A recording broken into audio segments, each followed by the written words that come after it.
rideshare driver that drives for Uber and Lyft. Joe currently uses multiple phones to efficiently drive for Uber and Lyft. But this can be a pain at times and very unsafe. That was until Joe found MAXYMO, the rideshare app that automates Uber and Lyft ride requests. MAXYMO will use the filters set by Joe, like time, distance, and passenger rating, to determine which rides are best suited for Joe. When a ride request comes in, Joe doesn't need to worry. MAXYMO will automatically accept the ride request that matches his filters, and then turn off the app that isn't currently on a ride. Once Joe finishes the ride, MAXYMO will turn everything back on. This will allow Joe to focus more on his passengers and driving safe.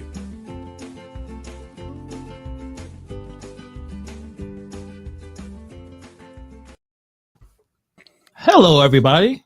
Welcome to the Rodeo Roundtable. And I guess we're going to start right now and address the elephant in the room, or the Steve in the room. Oh, Steve's not in the room. Steve is down bad, as the kids would say. He had 2 molars pulled.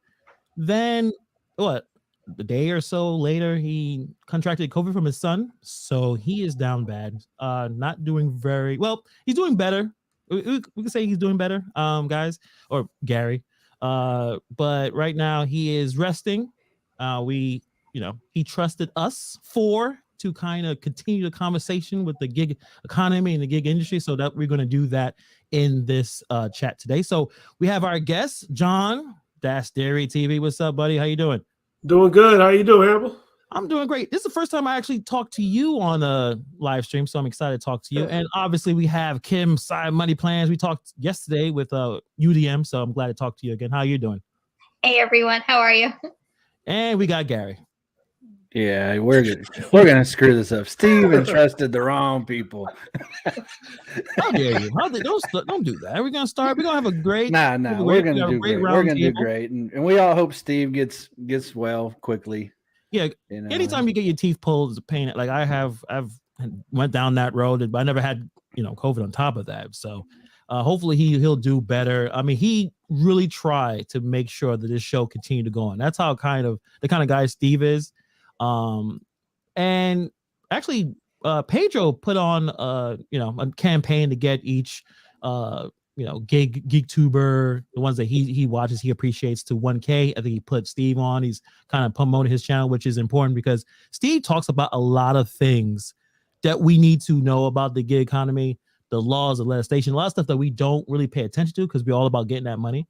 And even I'm a victim of that too. I'm more worried about getting money, but these legislations, these laws can really affect what we could do in the future. And we may all become employees. I mean, especially the laws that's coming in the next couple of months. So we have a list. Steve gave us a list, so we can kind of go down that list. Okay, right, Gary? Yes, we do got a very long list and very extensive. But it's great if you're looking at the list. It's actually a lot of makes you kind of think moments, like for the future. If you're planning on doing something like this for the future, long term, you're like, well, these are probably something that you're going to have to talk about or think about long term. So the first thing, a movie documentary, The Gig Is Up, directed by Shannon Walsh. It's already out, from what Steve said. So actually, I'm thinking I'm gonna watch this, and I don't know, maybe I'll make a video about it myself, or at least we'll have a conversation in a couple of weeks when Steve comes back. The Gig Is Up is a documentary about the gig apps, gig app developers. According to IMDb, I just looked this up. App developers lured a massive labor force by promising flexible hours with no offices or bosses, but the gig workers from Uber, Amazon, Lyft, and more in front of the camera. The human cost of disruption runs deep. Okay, so just by reading that synopsis, you kind of already know where it's going to go. It's going to go where the gig app companies are exploiting the labor force. So we haven't watched it, but just that line itself, John, do you think the gig app companies are exploiting the labor force? On a big picture perspective, definitely do. I mean, every time you turn around, you hear somebody talking about something that these gig apps are doing to try to become profitable, because they're not profitable right now. but ultimately trying to cut a corner, trying to squeeze, blood out of a rock here and there. It's so overall, that's, I think, what they have to do. Now, I wish that wasn't the case. I think when it first started, that wasn't the case. It was more of a side hustle. Definitely gave people a lot more options to make money on the side, and it wasn't as exploitative. But I think as costs get higher, it's they're not raising any prices. So it's like I said, costs get higher and they're not raising any wages. Kim, I don't feel like I'm being exploited. I don't necessarily feel that. Sometimes, not necessarily by the apps, but at home. I'm just kidding. Tim, what do you think? Do you defamation lawsuit? That's what you got to do, man. Do you think that these apps are exploiting the labor force or labor force people, us, me, you? Like, what do you think? I don't know whether it's exploiting. I think it's false advertising sometimes. I mean, how many times do you see work for DoorDash get, X dollar per hour, and they make it sound like this glamorous thing, and there's kind of reality that we all live behind. So I don't know whether you consider that exploiting. I just don't think it's reality sometimes to a lot of people who go into this. And I think a lot of times you have to go into gig work with like wide open eyes, opposed to, everything is fantastic. And I feel like that's like the vibe you get when you think about, or you're new to these companies, like, oh, that's the best thing ever. And then you really start to work the apps and kind of see, what each one is all about. But you can make really good, decent money. So I don't want to say they're exploiting, because we're out there making a living every single day. So that's Yeah, I feel that way too. Like I'm, and maybe this is a small amount or a small segment of gig workers that we spend all this time watching content and research things and reading things. So hot facts Robert Reese put in, we only feel exploited because we really do not know how much money is really going in. Yeah, obviously the algorithm is definitely something that, and Gary could talk about this, that I feel like there's some exploitation or some manipulation there. And that's why the apps that Gary makes, creates, and maintains, along with the Power app, like those is like that's our equalizer. But Gary, what do you think in terms of the algorithm exploiting the labor force? Like, do you agree that that's a possibility? You have to bring it down to what do you consider exploiting? I would say more abusing than exploiting. What do you think what's the difference? I mean, you're smart. Well, like when you abuse people, like if I know John is going to take $5 orders, but Kim's not going to take anything below $8 order, why would I send it to Kim first when I know I can send it to John first and have it accepted? Mm-hmm. That is abusing it versus exploiting it. Because like exploitation is, hey, yeah, you're going to make, like Kim said, you're going to make this much an hour. You're trying to trick people into doing stuff.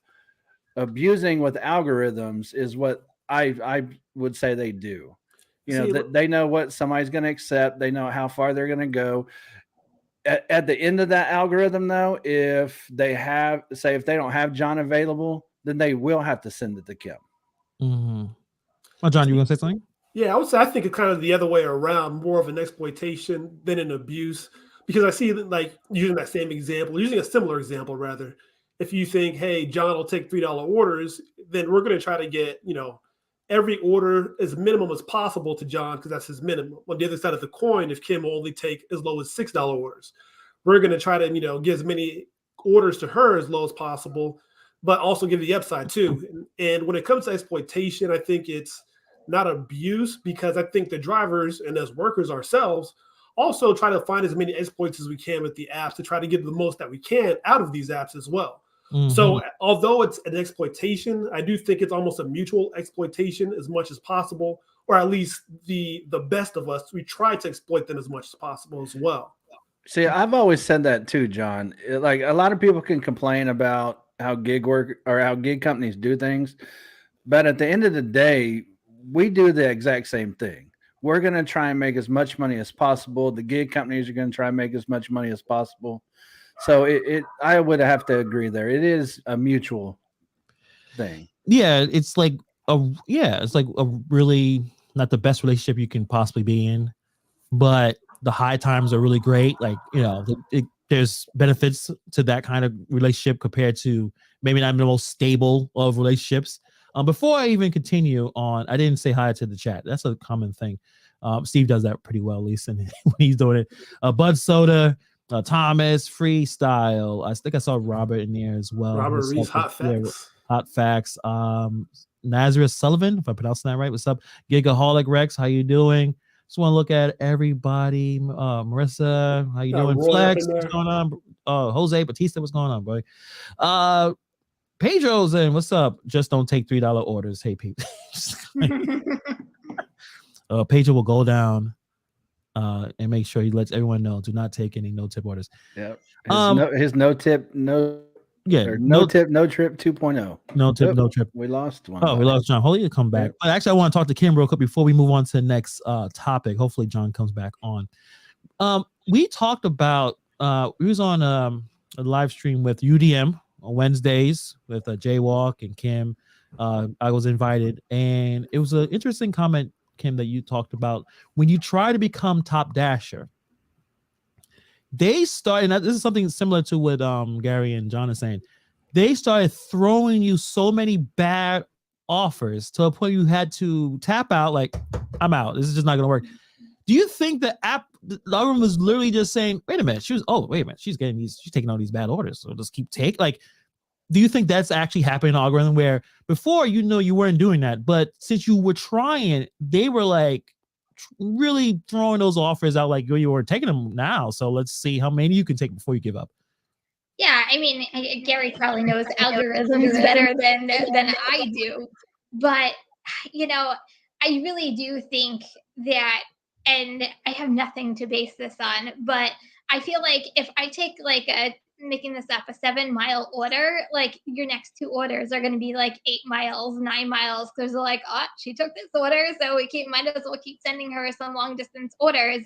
But at the same time, like you take a $5 order and then you start to see all these like low ball orders too. So I definitely think there is, a theory and an algorithm behind it. What that is, I have absolutely no idea, but I truly believe if there are drivers out there willing to keep taking $2.75 order, I actually think I said this last week on the roundtable, if drivers keep taking these $2.75 orders, I think DoorDash is like, okay, well, we're going to keep it at $2.75 because we have people who are actually taking these orders, and it's like they're actually hurting the cause opposed to helping people get more money in their pocket. So I definitely think there's definitely something to it. Definitely. Yeah, I agree. I mean, I don't. So it tells you it's that algorithm. It knows what you're going to do.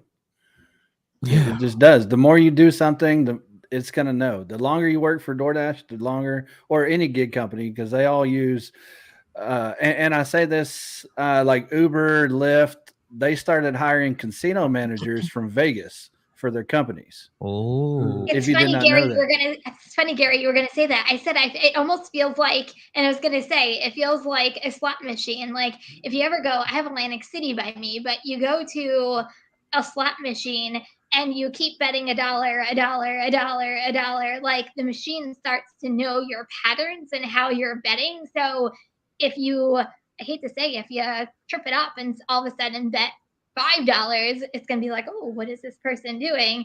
And then you actually start to win a little bit, but then you get into a pattern and you go like, oh, I can win more, $5, $5. And it's kind of like the same concept. Yeah. I mean, they wanted to keep you happy a little bit. Like, so some days you're gonna have a good day and then they're like, okay, this person was down bad for a little bit. Why I keep saying down bad? Whatever.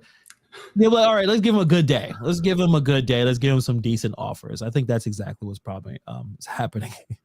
John, you have anything to add on that one before we move on?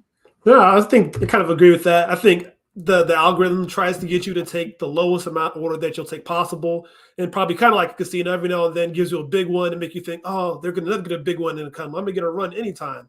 In reality, it's 2 steps forward, 3 steps back. That's probably a great way to put it together. We're going to go another, I guess, on the list, Steve's list. According to Food Wine magazine, because that's the magazines that Steve reads. He is very elegant with his wine. He's a Renaissance man. You gotta make sure what does the best wine to pair with his steak, that kind of thing. Which is no wrong with that. Let me see. Here are the delivery space platforms' share of sales for March 2022. So this happened last month. Grubhub had 14%, Uber Eats had 24%, Postmates is 3%, but we'll just put it Uber Eats. DoorDash was 59%. Although food delivery apps grew over 6% year by year, they're doing less orders. So people are ordering or spending more. On the flip side, not as many orders are coming through. You also wanted to ask you guys, have you seen, because you guys are full-time, gig, or at least you guys put a lot of effort into gig work, and you've been doing it for quite a while. Do you remember your earnings from last year this time? And has it been the same, more or less? I'll start with Gary. Okay, before we get into earnings, let's talk about the spending more. Do we actually think that customers are spending more, or that fees are just higher? I think it's the fees, because the items are becoming more expensive. So so I'm that's my mind when I said spending more, not necessarily buying more food. Is just the food cost has increased. So right, that's what I'm thinking. I don't know. I definitely think it's fees, because just Uber alone, I mean, they haven't that additional fee for the drivers for the gas prices. So you keep upping the fees here, there, and everywhere. You start making more money off of the profit, not off of the customer. I know. Every time I open the apps, I'm like, okay, I don't want to leave. I put in my order, and I'm like, ooh, I better go get in my car. Yeah, I'm gonna go pick this up. You know what? I don't want to. You know what's amazing though? The other day I ordered, and I actually ordered. I didn't want to leave because it was raining and everything, and I got on the app and I ordered from Marco's Pizza. And and then right after I hit submit, 2 minutes later they call me and they say, yeah, we canceled your order because we don't have drivers out here. I'm like, it's DoorDash, but Marco's they were canceling every order that came through from DoorDash because I live remote area, so to get somebody to come out here, I guess their orders were piling up. And they're like, nope. Just kept canceling all their orders. You're just wasting money at this point. And just making food. So, but they gave me a really good deal to come pick it up instead. So that worked out. Okay, fair enough. But as far as earnings last year to this year, last year, of course, we had the pandemic. Everybody was at home. So yeah, my earnings were higher than they are this year. John, what was your? I know you're a numbers guy. Yeah, you got all that mapped out, so I'm sure you already have that somewhere in an Excel sheet somewhere. So my numbers are up, but it's because I'm a better two things. A, I've learned more. I'm a better gig worker, and plus I think a different mix of apps. So it's not necessarily apples to apples. Yeah, because you do more of the grocery stuff now, right? Definitely started doing more of that lately. I found it higher paying, and so that's why I think I've seen an increase in my earnings. Now, how long have you been doing this, John? This is all the gig apps or just grocery? Yeah. Well, all the gig apps. Like, when did you start gig work? So my first gig work I started was in 2019, but I was doing it part-time at that time. Full-time gig work was probably middle to late 2020, early 2021. Okay. So right as the pandemic started then. Yeah. So you were still kind of relatively new on everything then? Right. So would you say that helped as well with your earnings being higher this year compared to last year? Yeah, definitely. Just learning stuff, learning YouTube, and then learning stuff from YouTube, right. And then applying it. PAR come out, and then different things. Just so that's why I think a big part of it is just becoming better at gig work, becoming more experienced. Yeah, I remember watching some of his first videos. He was showing everybody how to use the DUH export video, and he was taking all my data, and I think I put a lot of stuff into my app, but he just takes it further. Yo, smart, yeah, man. Dash Theory is smart as shit. Oh, sorry, stop, no cursing. Yeah. He's smart, and he's been putting out content for quite a while. We look like we're related, but he's been putting that's one of the interesting things that Dash Dairy, he had a video a while ago, like really before. I think it was when I made a video about Mr. Bentley talking about how food, like grocery, was going to be like, okay, that would be like the next place where you're going to probably make a good amount of money. So he's well ahead of the game, and you definitely want to check him out. Definitely. Kim, you didn't say how much money you made. I mean, you don't have to say the exact amount. I'm making equivalent, if not more. But to John's point, I've added more into my mix since last year. Like I added Plain Pickup, or added Spark, and those have kind of added to my mix and have added to my earnings. So I feel like I'm gaining more, but working less hours, if that makes any sense. So I'll say some days are equivalent, some days are more. It just kind of depends on what's going on and what the apps are doing. I mean, I had a really good weekend last weekend, and I also keep I'm a numbers girl, that I like to give myself goals. So like I'm always challenging myself differently. So I think that has a lot to do with it as well. Okay. And everyone in the chat, let us know, like, if you've been doing this, using the apps. Are you making more? You're making less? The same? I think it's a balance between skills, applied strategy. The longer you've been doing it, the more you can know how to navigate it compared to someone who's just started. And the apps, and like the mix, what John's saying, the mix of the apps, which is extremely important. Where like I see Pedro doing Instacart. Now I don't know why he's doing it. He like I've noticed that too.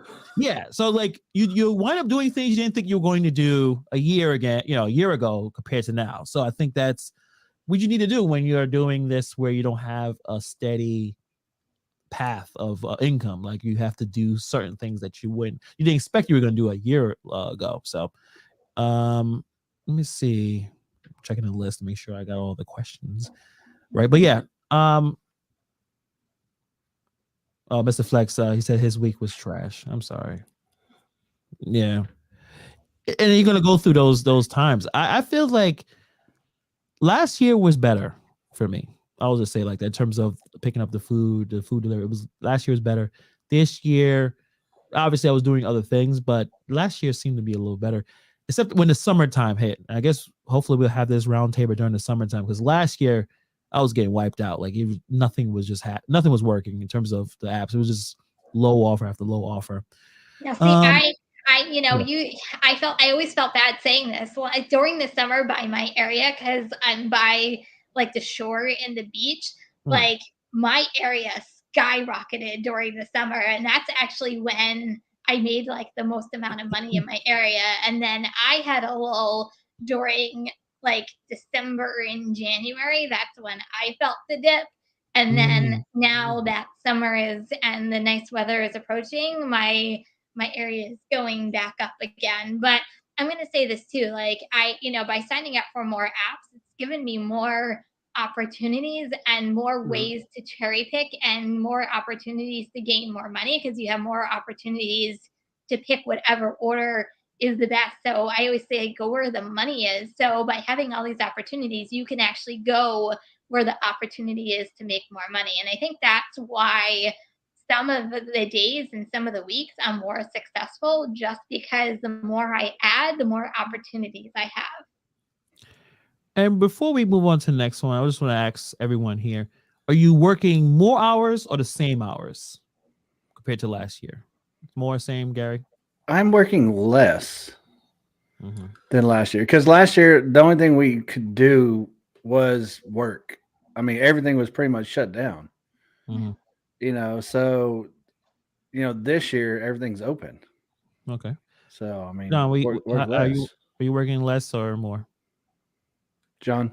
I would say I'm working about the same, but I'm making more per mile. So I'm, some weeks definitely less, but I think I'm working about the same, but making more per hour.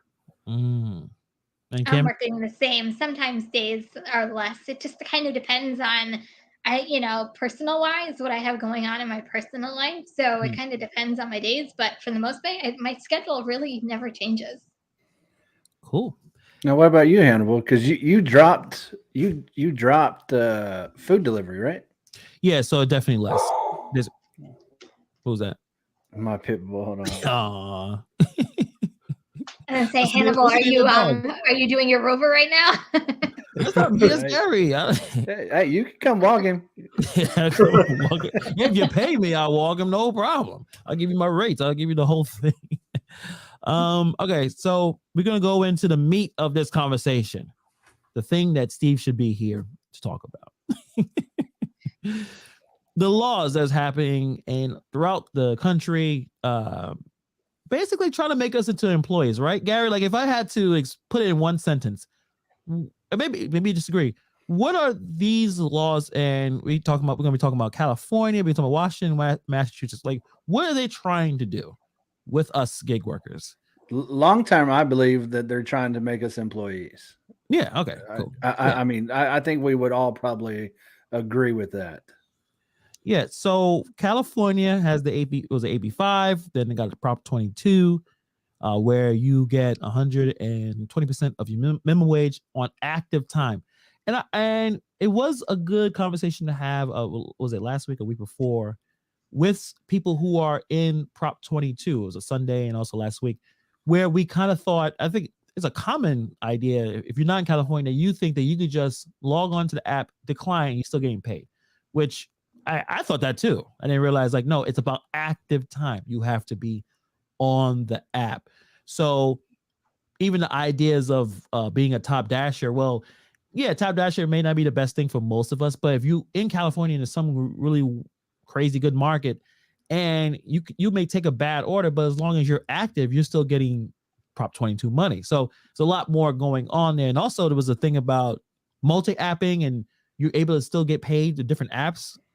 Gary, well, yeah, we touched on that on I believe it was the Sunday stream when we had Dark Road Run, and who else was, I forget who all was on there, but we touched about it on Sunday's live stream, that you can multi-app and get away with it, but now that is not mine. That's not me. That's a Chihuahua or something. Oh, I have all the dogs. I should have brought my dog here. So we all okay. I'm sorry. Go ahead. So it's allowed, and apparently you can get away with it. So if you pick up, one Uber order, one DoorDash order, one Grubhub order, and you're doing them all at the same time, well, you're getting paid active time for all of them. But what Steve found out by talking to, and I know I'm to probably get the lady's name wrong, Kim, I believe is what he said. One of the AB5 or one of the legal people out there in California, right, said that it's supposed to be prohibited and that they are planning on cracking down on that.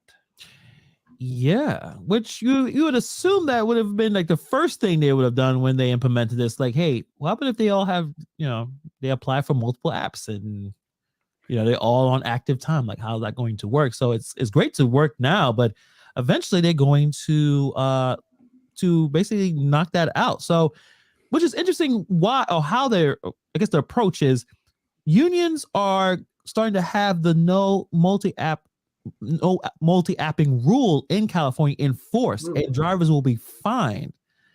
Wow. It doesn't say how much the fine will be, but this is the unions are pushing this. That's crazy. Yeah, like how are they going to find out, Gary? You'll probably know that better than all of us. How do they find out if you're multi-apping? Well, what I'm going to figure is because, currently, and I mean, there's no way for us to prove this, but we say that they data share between companies currently.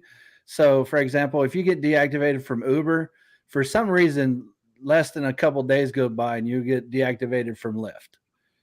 And it just always happens that if you do something like if your license gets suspended, they both deactivate you at the same time. And we believe it's data sharing, or if you get, customer reports some kind of violence against them, you'll get deactivated from multiple platforms. So what we're believing is that they data share. So I wouldn't see why they wouldn't be able to do that as well in this case.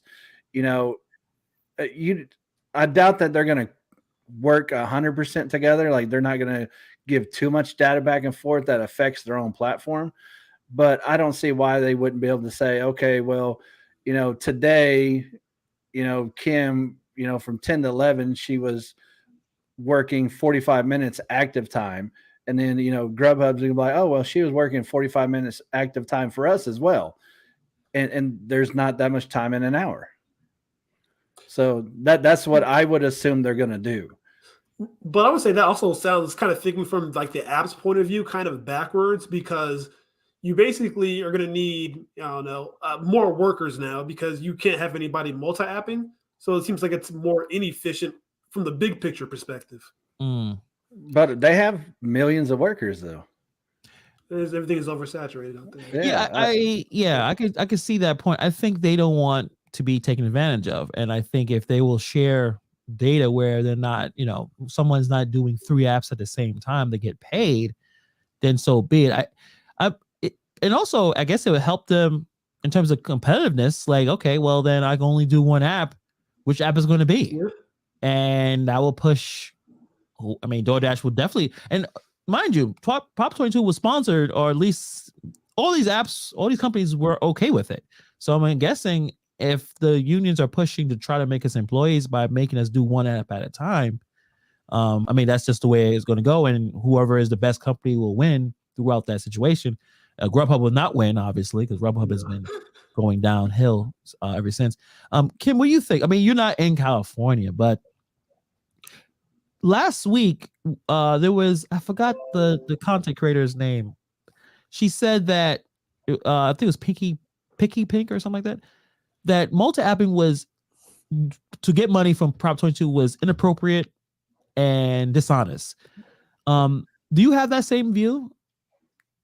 For Prop 22 though, not in California. I never judge anybody for making the money however they want to make their money. I mean, if you want to go multi-app, good for you. It's not the way that I personally work. I'm a 1 order at a time type of girl, but I know people who do advanced multi-apping. So, I'll never knock anybody for doing it the way that they need to do to survive and to make their own money. I can understand from a company's perspective, it could look like people are double dipping and triple dipping. So, I mean, if you think about it, I'm working for DoorDash, Uber Eats, and Grubhub, taking orders all at the same time. You're kind of getting Prop 22 from all 3 companies for the 1 hour that you're working. So it's almost like you're tripling the system more than what it was probably intended to initially do. So, I mean, I can understand it. I can see where they're coming from, but I'll never knock anybody for trying to get their hustle on and doing what they need to do to make the most amount of money. I feel you. How many people are doing that though? I mean, yeah, in this community, yeah, I'm sure you guys are dirty multi-apping, taking 15 orders, walking the dog while doing that. But I'm saying, like, how many people in California are really doing it? I don't know. We don't have the numbers, but obviously it may be a problem where, yeah, they don't want to be paying more money than they have to for the work being done. So, but it's weird the unions are doing this. And then there's another thing here, Steve put in. They have also begun a campaign that will require drivers to pick up 10 6-hour blocks a week where they can work. So, now, what does that sound like to you? I mean, if you stop right there, like you're at a job, Kim had it right. 40 hours a week? No. Yeah, meaning you can have the app on, but does not guarantee any amount of active time worked. But that defeats the whole purpose of what we do and why we do it. Like, I do this for the flexibility. Yeah, I mean, I might work the same schedule every day, but I want to have the option that if I want to go home in an hour, I can. If my daughter is sick, I can run home and go tend to my family. Like, that's the reason why I'm doing what I'm doing, is for the flexibility to work it around my family. So, no. Yeah, no, right? Like, okay, so you get to pick the 6-hour blocks, and then you may just be on, but you may not be active. So you may have just wasted your block by picking the wrong one, or there's too many drivers on. So like, you're not making money that way. He did tell me before you jumped on with this, Hannibal, that there can be multiple drivers on those blocks. It's not, there's a certain set amount of drivers per block. Okay. It's just basically you have to pick 10 blocks or 10 6-hour blocks a week to work. And that's what you can work. So, and the way he was explaining it, if I understood it right, it's kind of like Grubhub system where you go online, you pick your blocks if you want to work on block, but multiple drivers can do that as well. Right. See, what sounds kind of crazy to me, because it's making you work 6-hour blocks, which is a long block in the first place. I know me personally, I'd usually do 3 to 4 hours maybe before I take a break. Me too. Yeah. I don't do those long. Yeah. And then I think the other part is that 10 of them, that's a lot of blocks a week of that size, period. Sounds like they want you to be available for full-time hours, right? Pretty much. Like full-time hours. It sounds just like a W-2. Like, hey, we're gonna need your schedule, or what when you can available? work. Tell us your availability. availability. Yeah, there we go. That's the word I was looking for. We need your availability so we can go ahead and get that schedule locked in. And it still will do something that's not in your availability anyway. Like, I didn't put but we really need you for that day though. So figure it out. Even though you requested off, and you still have to come to work anyway, even though you requested off. And preach it, sister. Yeah, don't talk about request off. Can you tell I'm so anti W2? Yeah, I am too, especially with the request off thing. Like, my vacation is my vacation. My personal time is my personal time. I'm not requesting. I'm telling you, I'm not going to be there. It's not a request. I'm telling you. The last W2 was a manager, and I couldn't stand dealing with that, like people requesting off, and it was a whole thing because you needed them, and then you need. Yeah, it was a whole thing. I used to do a schedule for hundreds of people, and everybody's happy. Yeah, right? Everybody's availability, everybody's request offs, and you try to make everybody happy. You make nobody happy. You still have to run a business. It's like, no, and they're like, no. Yeah, I feel like I'm like, no. And the scary thing about this that the unions are trying to push this to go in effect before November. Like, how is that even? That's so fast. Like, that's crazy. Wait, what state is this again? This is in California. This is all California. Okay. Well, and remember, we was talking about this too. Like, why? Before we kept asking, well, why are the unions even part of this? Why are they even involved? And I still don't understand why the union is pushing for this to go in effect. Well, I think Hannibal mentioned a word earlier. I think he said some fines or fees that the unions would get. And I think, capitalist America, the unions have a boss somewhere that wants to get paid just as much. So that's a good point right there, John. So if they get caught multi-apping, so if you're doing Uber Eats and DoorDash at the same time, you get caught, you get fined. The money's going. Where would that money go? That's a question for Steve, since he wrote this note. Yeah. Well, it's fine. Steve. Hopefully, Steve is resting his body. I'm sure he is. And but yeah. To your point, I would assume, and I have no idea how unions work, but I would assume the unions want to get involved because they want drivers to pay the dues that are associated with the unions, and therefore they get paid and they get a piece of what's going on in California. In that way, they say that they're for the workers, and they're on their side, and it's like a vicious cycle of stuff. Right. See, Kim, that's gonna be my next question too, is are they gonna force all these drivers to pay union dues? If the union's pushing for this, if you're part of a union, you would have to pay dues. And then that comes into question. Well, when you join a union, there's got to be some type of benefit for you joining that union. So what are the unions going to give back to the drivers? Well, are they going to ever pay them, any health benefits, any benefits to go with the job? Because to me, then you're a W-2 employee, so you might as well start paying me some benefits to work on the clock, because that's exactly what this is. You're working on the clock. I know in California they have benefits under Prop 22. Like, there's some options. Yeah, they get reimbursed for healthcare. Like if you're signed up for healthcare, I don't know how often it is, but you do get reimbursed for that. Okay, John. No, I was going to say, if at some point, is there some point in the future where essentially in order to become a driver or be a driver in certain locations that you have to be a part of a union? I don't know if that becomes a question too down the road. I think we're kind of just mapping out. Even Steve's not here with his big brain about all this stuff. That we're mapping out, like there's a strategy that's being made, and we've got the companies here, and you got these unions, and they're trying to all get their money and their hands on the pile of money, and control and power and all that type of thing. Where, and especially in California, it looks like that is going to happen in New York too. I mean, we could talk about New York as well. Just really quick, we have the trip transparency, so you can see everything only in the city. So there's people upstate New York, like Kim is right there. Kim, is an hour away probably from me. Mhm. You're not getting it. So That's crazy. And at the end of, by January 2023, there will be a minimum wage. Basically, they say the wage weight, whatever that called.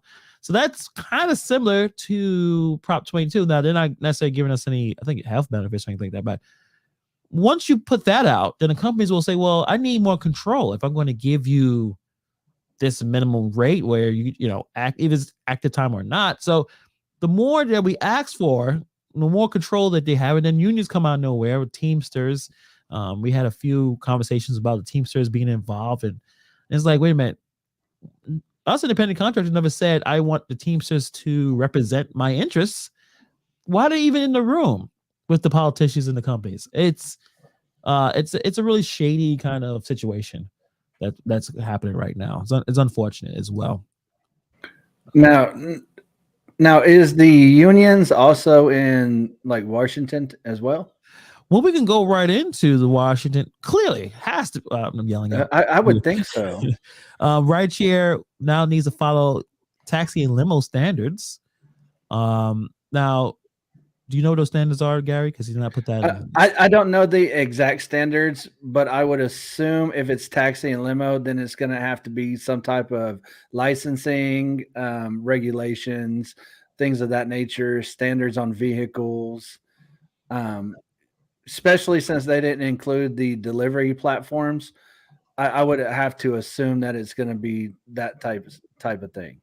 Yeah, definitely, because union. There's a union, and every taxi and cabs that definitely have unions. Bloodsutter just came in with a really good comment because the unions are in bed with the politicians, and that's something as I'm sure we all familiar with from since we all able to understand what's going on. Yeah, dawn of time. Like obviously. So, but it's interesting that they're following the standards, but not for the food delivery workers. So I guess they're good for now. They're safe in terms of being, in terms of too much regulation from the food delivery end. But the rideshare, I wonder if that is actually a benefit for them or not. I don't know. I don't do rideshare, and I don't live in Washington. Well, Steve did say that, they're getting $1.56 a mile in Washington for rideshare. Mm-hmm. Is it more of a spread out kind of is a big state, but like is it more spread out? Is it more like condensed in terms of like how long it would take you to go to different places in terms of being a rideshare driver? You familiar? Not with Washington. I've never driven there. Mm-hmm. So I would assume it's just like any other state. You get into your major cities. Seattle's probably more condensed, probably takes longer to get places. Mm-hmm. And so like I'm sure they're doing other things as well. And then Massachusetts has been talked about with rideshare, and even with Dash or Pass Faith, where we're talking about they're basically following the Prop 22 model, but instead of waiting on the AB5 type law, they're going to push a law that's going to basically follow the Prop 22 model, which is interesting too, because Boston. It's interesting. I wouldn't assume Boston would be interested in that, but I guess this is where I think a lot of these laws are going to continue to follow. One state does it, and if they're right next to each other, or if they follow the same political leanings and stuff like that, people are going to want that kind of law into their state. And as much as we all don't want, I think a lot of us are capitalists, like through and through, and we want to make our money and not be bothered, leave us alone. Majority of us do not feel that way. A lot of us are coming from W-2, gig work. People are getting more and more into gig work. I forgot the numbers, but it's millions of people are going into this thing, but they want certain things that they were accustomed to when they're doing the W-2 stuff, and they're going to politicians to get that done. So, I think this type of thing is going to continue to happen. And it's not going to matter where you live either. It's gonna come to where you are. John, where you live, where you work, if you mind asking. Yeah, I'm out in Phoenix, Arizona. But I was going to say to your last point, a lot of these people that are coming to gig work from these W-2 positions, they're used to with that W-2 position having a floor with how much they can earn, and they're trying to institute that with gig work, which on the other side of the coin is taking away, in the long run, I believe, the ceiling of it. Good point. I think I said this last week, but I just feel like at some point, I could be off base, that each state might adopt a form or even a smaller form of Prop 22, or, what's going on in New York City to regulate, gig work in itself. I just think that, with states and politics comes control, and, what they can't control, they want to control. So I think we might see more states keep adopting a form of it. What that form of it is, I have no idea, but I just think, there's a lot of people fighting for this. And I think, it should be interesting, Hannibal, since, we are close to each other. Does New Jersey, start to adapt some of, New York City stuff, and, it kind of snowballs from there. Yeah, we gotta look that up and talk about that, amongst ourselves. New York's, the tri-state area, like, what is it? Because they usually, New York and Jersey kind of follow what's going on. I mean, it seems like Jersey usually is the first one to get certain things done, like the gambling and the marijuana legislation. Like, so I'm wondering where is it going with the gig work and the path that we're going to. I think the future of gig work is, I don't know if it's even a hybrid model. It looks like a full employee model, especially what's going on in California. Like, I'm trying to think, like, and there's laws in Colorado. They said there's some laws in New Jersey, so we gotta look that up later on. Well, he put in his notes here, and this goes for a lot of states. I realize that there's a lot of old laws in place that have never been updated, but could be, I guess from his notes here, he's saying they've been there 30 years. I know gig work hadn't been around 30 years, but maybe something in those laws, like freelancing and like stuff. Freelancing stuff like that, could be considered the same thing as gig work. And so, as Steve put, almost every state has a law of some sort that could be used as an AB5 type system. Yeah. I mean, right. I mean, I guess we're still at, like, that disruptive model in terms of the Uber and what they've done, and to kind of change the game a little bit in terms of what is considered being an independent contractor or an employee. And we're still all trying to figure it out. I would like to know how well the companies are doing in California with Prop 22. I would like to know, like, are they bleeding out? Like, is it they, because they stayed around, they made this to stick around. Like, AB5 continued, they were going to leave. Like, if that was it, they were going to push out, or they were threatening to leave. I don't know if they were actually going to leave. I don't know how well they're doing. Well, we tried to look that up on Sunday, but we couldn't find anything. Yeah. And so, and that's where the whole argument came on, why are they not cracking down on multi-apping? Because if you have to pay every single driver that's working an active time, and they're all, I don't know how many actually multi-app out there, but I would assume a lot. If you have to pay every one of them, you have to be losing a lot of money. But then on the flip side, we know that they are putting extra fees on top of the customers. Throwing extra dollar and stuff like that. Yeah. Extra fees to cover some of this. So I wish that they would release something to say, hey, yeah, we're doing okay. But we know they won't ever do that, because then they'll never admit when they're not making money, or they'll hide it into something that's more profitable for the company to say that they are being profitable. They'll put it into R&D and be losing money. Exactly. Exactly. And It's companies are kind of sneaky that way. I mean, profit and loss. I mean, they have to I mean, if they're a public company, obviously they have to report every quarter to their shareholders what their, their profit and losses are. So I would assume that they report it as a whole, not as an individual. And I don't think we'll ever see those individual numbers because I don't think they'll ever admit that they're bleeding from somewhere to gain somewhere else. Are you guys all have any investments in these companies, stocks and whatnot? I do. I I do investments, not in Uber. these companies, though. You have investments, not. So you do not invest in the companies that you're a contractor working for, Kim? Like you don't have any? No.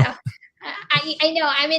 I am a dividend investor, so a lot of my stocks are in dividend investing, especially monthly dividend investing. So that's one of the main reasons why I don't. But now I'm not invested in any of them. Okay, well, I need to ask about your portfolio. I don't know what I'm doing, John.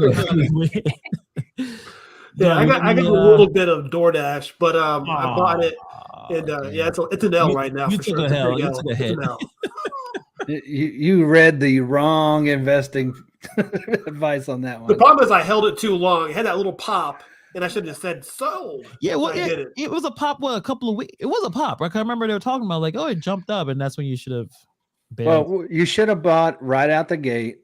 And that's what everybody's like, oh, I'm not going to buy. I'm like, no, you always buy stock right out the gate.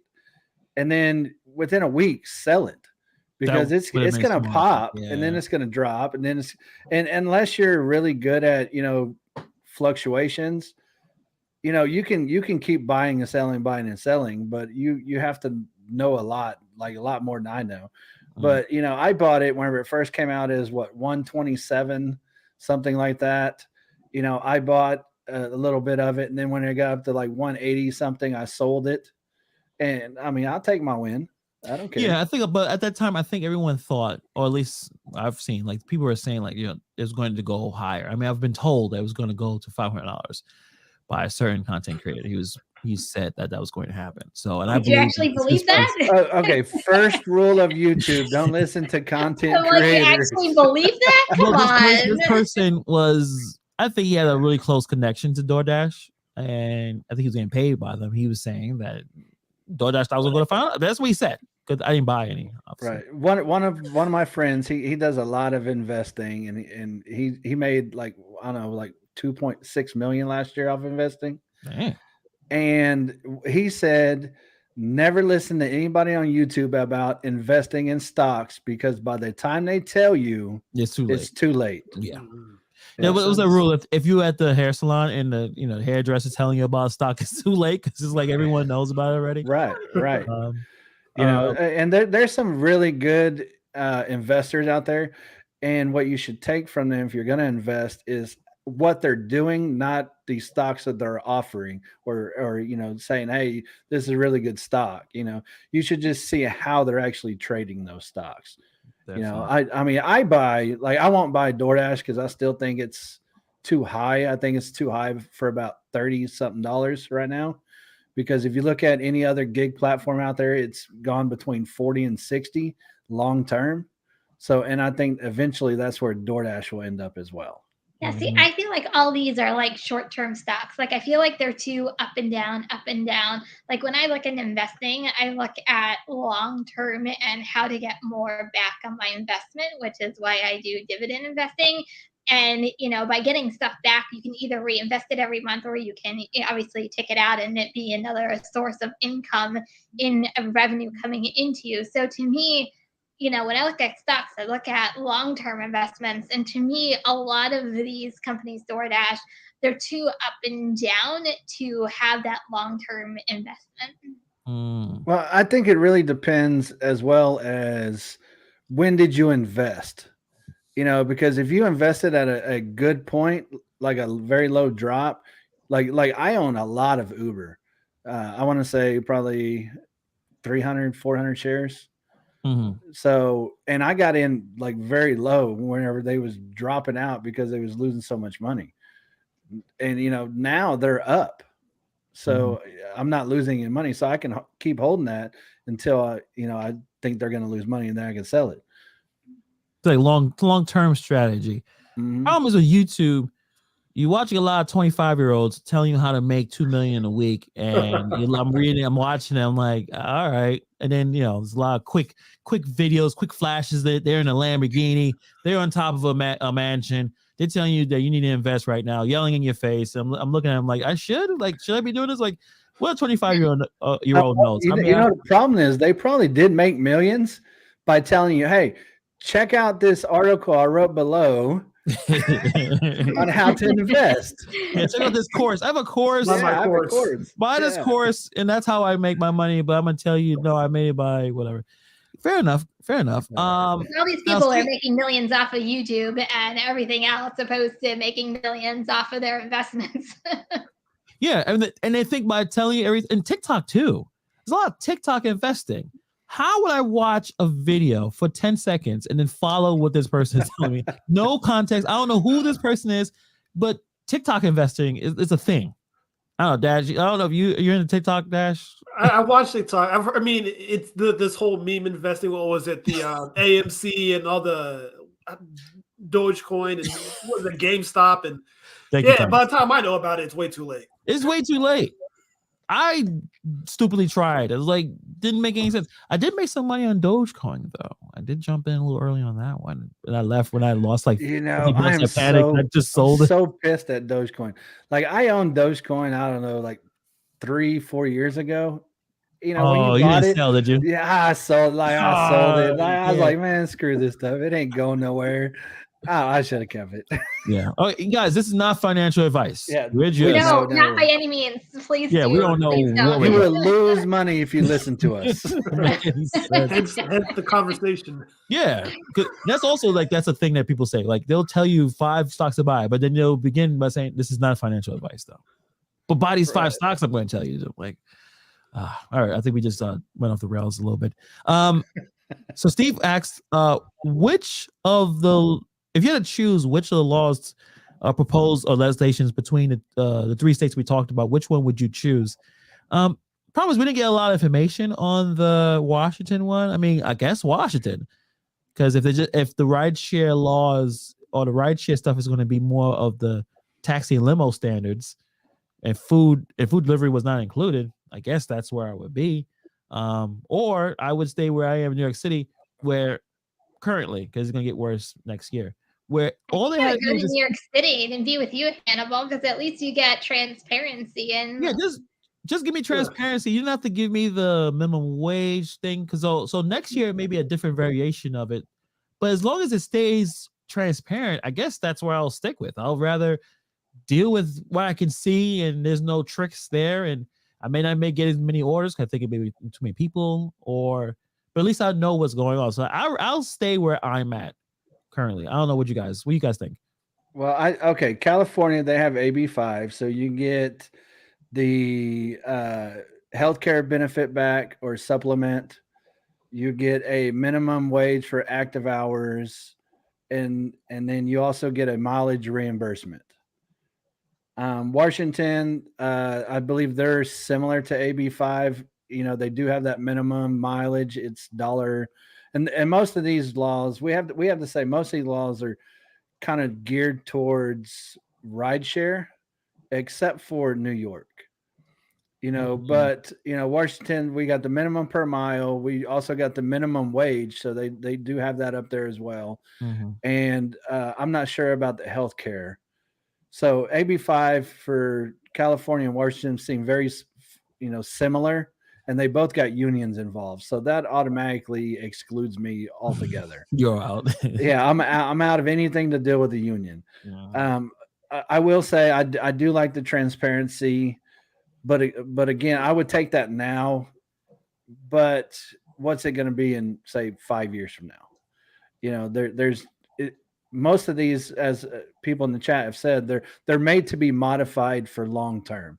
They throw something together now, and then they're like, wait, this is benefiting you. Let's change it. Yeah, like they didn't think about that before they started. I don't know. John, what state or what laws you would rather be if you had to choose?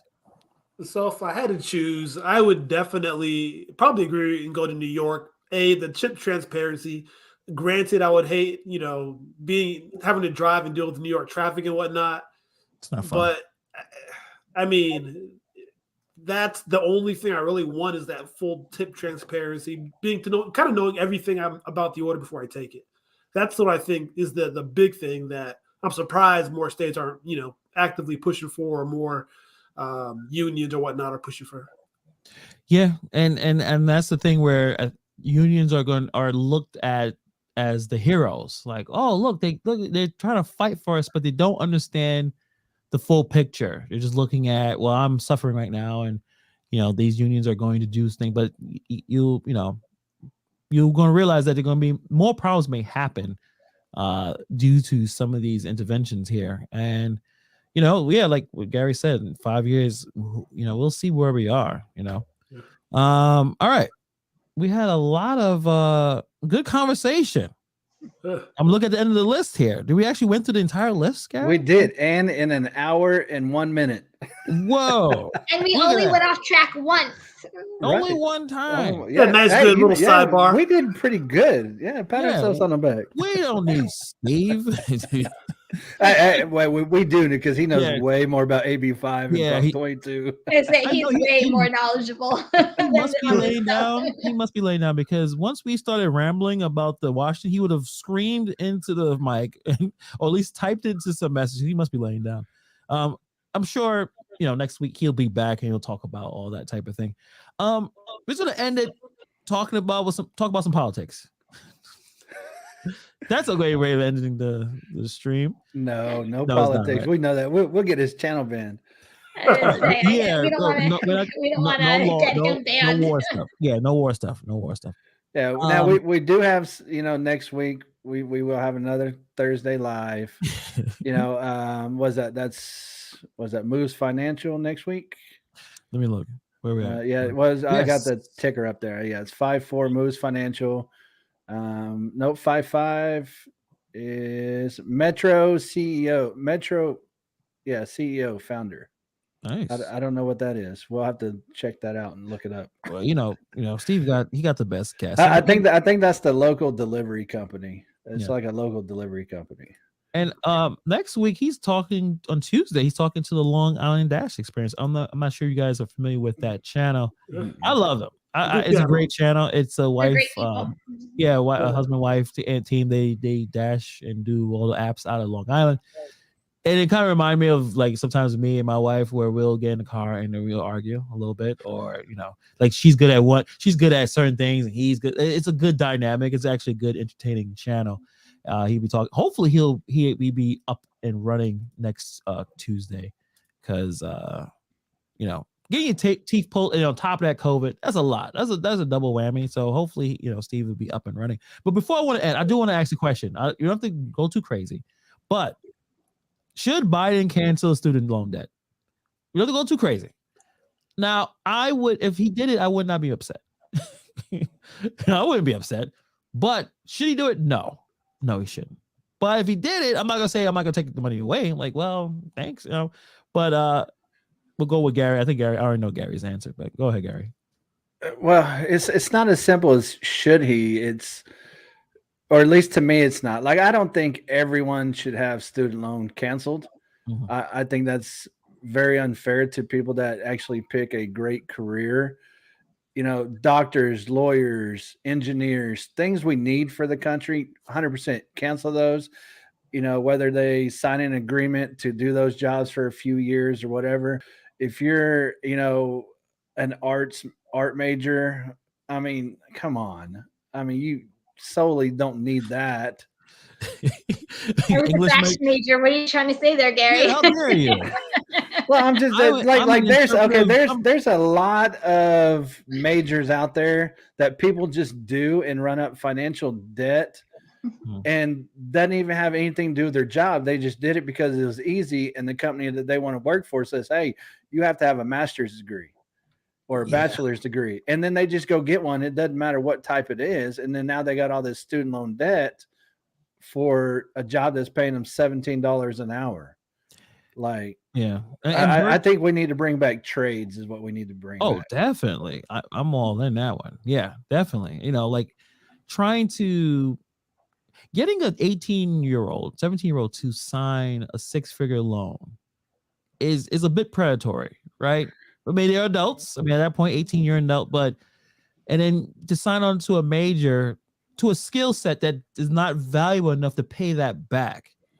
And the college knows it. They all know it. And then the college jacks the prices up because the loan is paying. Like, it's a lot of shadiness. Same thing with everything. Politicians, labor unions. It's strange that you say that because I just seen a tweet today from Elon that says, they can get a 6-figure loan for school, but can't get a $10,000 business loan to start a business. It's so true. Yeah. And both are risk. Yes, an 18-year-old starting a business probably may fail, but it's a good chance that person that majored in interpretive dance is not going to pay that money back anytime soon. It's just the volume of the skill set that was brought in doesn't make any sense. Right. But okay, go ahead. No, but let's face it. I mean, I don't know. I just feel like these are you're still a kid to me at 18, even 21, 22 years old. Like, 25, congratulations, here's your career. You're starting your career. Oh, and by the way, you're like 6 figures in debt to getting your career. It's welcome to society. That's the only thing I just keep thinking. And college is just so freaking expensive. Yeah. Well, you still start saving, right, for your little one. That's what that's actually how I actually started in the gig world. Is I was working my W-2, and at the time my daughter was, I think, like 2 years old, and I'm like, man, college is expensive. Let's start saving. And that's actually how I started doing gig work. Everything that I was doing was going into a Robinhood account for her college education, and that's how it all started. Nice. John, what are your thoughts on I think I read your post, but go ahead. Yeah. My thoughts are a couple different thoughts. I don't think that they should cancel it. Now, if they were to build some type of, I don't know, public works program, because I think the way that there's some program out there where if you work for the government, you can get some type of cancellation on that. Yeah. So if there was some expansion of that to say, if I start working for the government or even private citizens start to do, I don't know, for lack of better terms, let me watch my words, a buttload of community service, yeah, then maybe I could see some reducing it, but just straight out canceling it out the gate, no. And kind of to that comment about first major, not to mention you might change it 2 or 3 times. You might not even finish. So many things happen. That's just, or by the time you do finish, the job path you was going to is no longer popular. Yeah. College sucks.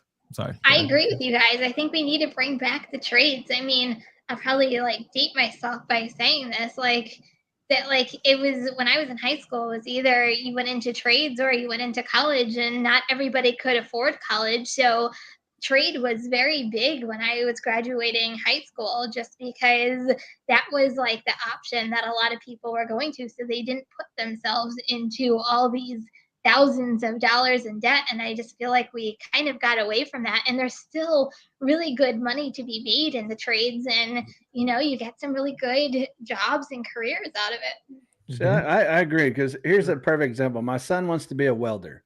That's a trade. Mm-hmm. By, I think it's like $15,000 for the school. And he comes out making $25 to $30 an hour. That's awesome. But, but people that have to go to nursing school for 2-3 years or something like that, they come out and they're making the same amount that someone at McDonald's is making now. It's just, it's ridiculous. It's a bad system. It's a bad system. I didn't want to. I guess we should end it on a sad note, but yeah. What's your plan? You got any videos coming out, John Dash? Dash Dare TV. Subscribe to this guy. He has a lot of great videos, a lot of great information. But what you got planned out? Yeah, and I just dropped the video earlier about Ship Shopper Pay. Talking about Ship, how I've been talking about doing a lot of Ship lately, so breaking down how it works and how to make the most money out of the different aspects of Ship Shopper Pay. Probably going to continue on that shipped route for a couple more videos. Probably got a ride along coming up here soon too as well. So yeah. Nice. Everyone Ship is that new, like everyone, you don't hear too many bad words about Ship. I think Gig Life made a video about Ship earlier. Too, yeah. So Ship is the thing. Kim, are you going to do Ship anytime soon? Everybody's trying to get me to sign up for it. I'll say never say never. All right. But don't you have to do shopping? Isn't there shopping involved? So there is, but there's a video on my speaking of about Ship. There's also delivery only orders, and there's a lot of opportunity with those orders as well. If you only want to do those type of orders and mix it in with your food delivery, because there's still quite a bit of upside on the tips there. So and bonuses, promos, etc. So there's definitely that's on my list of videos to make as well. So what he's saying is and subscribe to his channel. Yes. And watch his videos. Watch his videos. And hopefully Kim will, adapt a little bit, acquiesce and maybe sign up for Shipped. You guys all know my hangouts about food shopping. It's just not me. See, I can't do Shipped either. I don't like shopping for one, but I tried to sign up. You have to do a video interview and things like that. And they was like, no, we're not hiring this guy. That's terrible. That's crazy. All right. Well, thank you guys. I think this ran pretty well. The only concern I have is who's going to end this stream because Steve's not here. Oh, I have an admin. Oh yeah. Oh yeah. You said that happened. All right, cool. Well, cool. You think everything's popping on the screen? Yeah. I wasn't paying attention to that. All right. So next week we'll have you already announced everybody. Hopefully Steve will be back, or at least on Tuesday. Just I don't know. He's gonna be here Sunday to do his I guess it depends on how he feels. I mean, yeah, so we'll see how we're hoping for a speedy recovery. Hopefully he recovers quickly. He really did not look too good tonight, but he needed to lay down. He does. He needs to really relax. Trying to make sure the show came on, and he was yelling at me and Gary about things that we were trying to get in our brains, and just but yeah, he's definitely back. Send some well wishes in the chat, put it in the comments for Steve so you can read them. He's an awesome dude. Right. And other than that, I'll see you guys. I will see you guys throughout the weeks and stuff like that, and I'll see you guys next week as well. So thank you for taking the time to watch the Rodeo Roundtable with Gary, with John Theory TV, and Kim sSideMoneyPlans. I'm Hannibal. Thank you for taking time to watch us. And see you guys. Bye, everybody.